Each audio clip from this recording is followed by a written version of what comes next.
saudara-saudara, keluarga besar bangsa Indonesia yang kami hormati, sebagai pembantu Presiden Republik Indonesia yang bertugas mengelola kebijakan nasional pertahanan negara, saya selaku Menteri Pertahanan bersama Panglima Tentara Nasional Indonesia, Wakil Panglima Tentara Nasional Indonesia, serta para Kepala Staf Tentara Nasional Indonesia, Angkatan Darat, Angkatan Laut, dan Angkatan Udara, dalam rangka memperingati Hari Lahir ke-80 Tentara Nasional Indonesia tahun 2025, menyampaikan beberapa hal sebagai berikut. Perjalanan 80 tahun Tentara Nasional Indonesia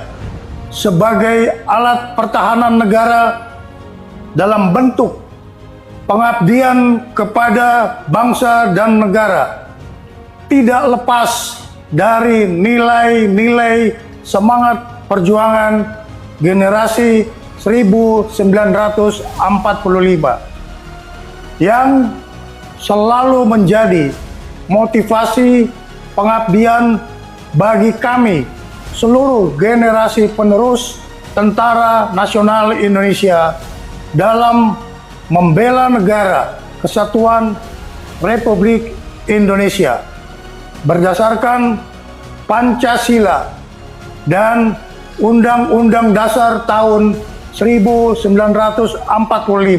Dalam menghadapi tantangan pertahanan nasional, Kementerian Pertahanan dan Tentara Nasional Indonesia terus memperkuat pembangunan kekuatan pertahanan melalui pembangunan perisai Trisula Nusantara dengan meningkatkan kemampuan TNI Angkatan Darat, TNI Angkatan Laut, dan TNI Angkatan Udara yang andal untuk menegakkan kedaulatan, menjaga keutuhan wilayah negara kesatuan Republik Indonesia, serta melindungi seluruh bangsa dan tumpah darah Indonesia dari segala ancaman. Kementerian Pertahanan terus menata kebijakan dan strategi pertahanan nasional untuk memperkuat daya tangkal bangsa dengan membangun komponen cadangan di seluruh wilayah Indonesia guna memperkuat komponen utama Tentara Nasional Indonesia. Kementerian Pertahanan juga terus memperkuat kemandirian industri pertahanan nasional untuk menopang kebutuhan Tentara Nasional Indonesia dalam menjalankan tugasnya.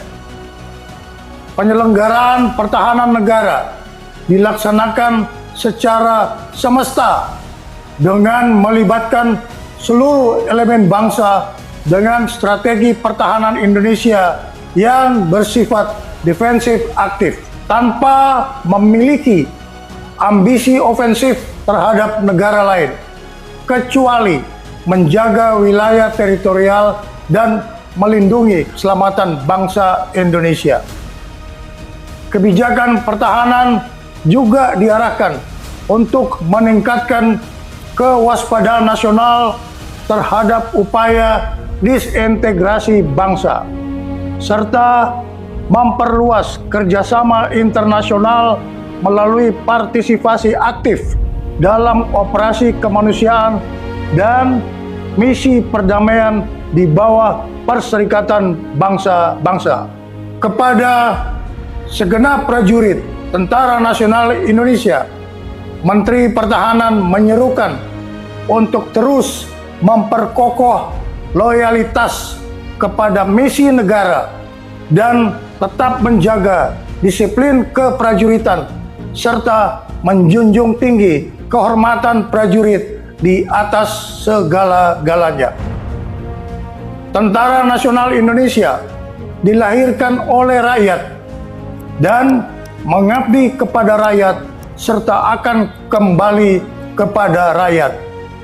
Untuk itu, segenap prajurit Tentara Nasional Indonesia agar senantiasa hadir dan ikut serta aktif mengatasi kesulitan rakyat di sekitarnya. Dan jangan sekali-kali menyakiti hati rakyat. Setialah kepada jati diri Tentara Nasional Indonesia sebagai tentara rakyat, tentara pejuang, tentara nasional, dan tentara profesional. Kami mohon doa kepada seluruh bangsa Indonesia. Semoga Tuhan Yang Maha Kuasa melindungi pengabdian Tentara Nasional Indonesia kepada negara dan bangsa. Dirgahayu ke-80 Tentara Nasional Indonesia. Dalam rangka memperingati hari ulang tahun ke-80 Tentara Nasional Indonesia tahun 2025, saya selaku Panglima Tentara Nasional Indonesia menyampaikan bahwa Tentara Nasional Indonesia terus berkomitmen melaksanakan kebijakan strategi pertahanan yang merupakan implementasi dari strategi nasional sebagaimana diamanatkan Undang-Undang Nomor 3 Tahun 2025 TNI melaksanakan operasi militer untuk perang dan operasi militer selain perang. Kedua bentuk operasi ini merupakan wujud nyata dari tanggung jawab dan pengabdian TNI dalam menegakkan kedaulatan negara, mempertahankan keutuhan wilayah Negara Kesatuan Republik Indonesia yang berdasarkan Pancasila dan Undang-Undang Dasar Negara Republik Indonesia tahun 1945, serta melindungi segenap bangsa dan seluruh tumpah darah Indonesia dari ancaman dan gangguan terhadap keutuhan bangsa dan negara. Dalam konteks kebijakan nasional saat ini, pelaksanaan operasi militer untuk perang menegaskan kesiapan TNI untuk menghadapi berbagai bentuk ancaman militer yang dapat mengganggu kedaulatan dan keutuhan negara. Sementara itu, operasi militer selain perang menjadi sarana utama TNI untuk mendukung agenda nasional, antara lain mendukung program strategis nasional, menjaga stabilitas keamanan dalam negeri, membantu tugas pemerintah di daerah, termasuk pembangunan dan ketahanan pangan serta penanggulangan bencana alam. Dengan kebijakan ini, TNI tidak hanya siap di medan tempur, tetapi juga menjadi kekuatan yang bermanfaat, adaptif, dan selalu bersinergi dengan seluruh komponen bangsa. Pada seluruh masyarakat yang sangat saya cintai, atas nama seluruh keluarga besar TNI, saya mengucapkan terima kasih yang sebesar-besarnya atas kepercayaan, dukungan, dan kebersamaannya, sehingga TNI mampu melaksanakan tugas dan tanggung jawab yang diamanatkan negara kepada TNI. Dirgahayu Tentara Nasional Indonesia.